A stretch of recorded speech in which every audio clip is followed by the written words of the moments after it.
If you're planning to build a brand new passenger jet, would you choose a company with no experience in building passenger jets or one who builds fighter jets? Incredibly, when Russia decided to choose Sukhoi, it chose a company with no experience in building passenger jets. This decision is behind the reason why the Sukhoi Superjet was a commercial failure. The Sukhoi Superjet 100 is one of the most debated civil aircraft programs in modern aviation. Sukhoi is widely respected in the military aviation field, with jets such as the Su-27, Su-30, Su-57. But its transition to commercial aviation market with the Superjet has been controversial. Here is why many industry observers argue that Sukhoi was the wrong company for the project. The problem with this jet was very much about the weak support infrastructure. Airlines care very much about the after-sales support as they do about aircraft itself. Sukhoi lacked the global service network that competitors like Embraer and Bombardier built over decades. Spare parts were hard to obtain, maintenance was inconsistent, and support outside Russia was poor. This made operators outside Russia frustrated and unwilling to expand their Superjet fleets. There was also an over-reliance on foreign partners. The Superjet was marketed as a global aircraft with Western systems, Safran engines, Honeywell avionics, etc. While this initially helped with certification and competitiveness, it also created geopolitical and logistical vulnerabilities. After sanctions and deteriorating Russia-Western relations, sourcing parts became extremely difficult, effectively crippling the fleet abroad. Another issue was market misreading. The regional jet market was already highly competitive, dominated by Embraer's E-Jets, Bombardier's CRJ series at the time. Sukhoi underestimated how brand trust and fleet commonality affect airline decisions. Airlines prefer proven models with large operator bases. Even when the SSJ 100 performed reasonably well on paper, its perception as a risky and unreliable partner kept orders low. Sukhoi had never managed a global commercial program of this scale. This was at the root of the project management issues. Reports pointed to delays, cost overruns, inconsistent quality control during production, certification hurdles, and limited pilot training resources also slowed adoption. There were also political motives over business logic.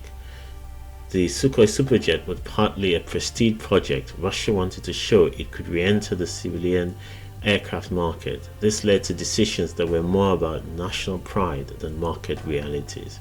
Instead of leveraging an experienced civil aviation design bureau like Tupolev or Yakovlev, which had more commercial heritage, Sukhoi was chosen because it was politically favored. The bottom line is that Sukhoi was the wrong company for the Superjet because it had the wrong corporate DNA, weak global support, poor market understanding, and political baggage. The result was a technically decent plane but with no viable long-term ecosystem, a fatal flaw in civil aviation. Russia is attempting to reinvigorate the Sukhoi Superjet. A key decision was to transfer the plane to Yakovlev, a company with real aviation history. The rebuilt plane will re-enter service in 2026, but due to geopolitics, its wider adoption remains in doubt. So what has Yakovlev done differently, and will it make a difference? It has to be said that while Yakovlev has a history of building passenger airliners, it has not done so since the breakup of the Soviet Union. In addition to the Superjet, Yakovlev is responsible for the MC-21. Yakovlev have no success in terms of recent history that should have favored them, though they've had to modernize their methods.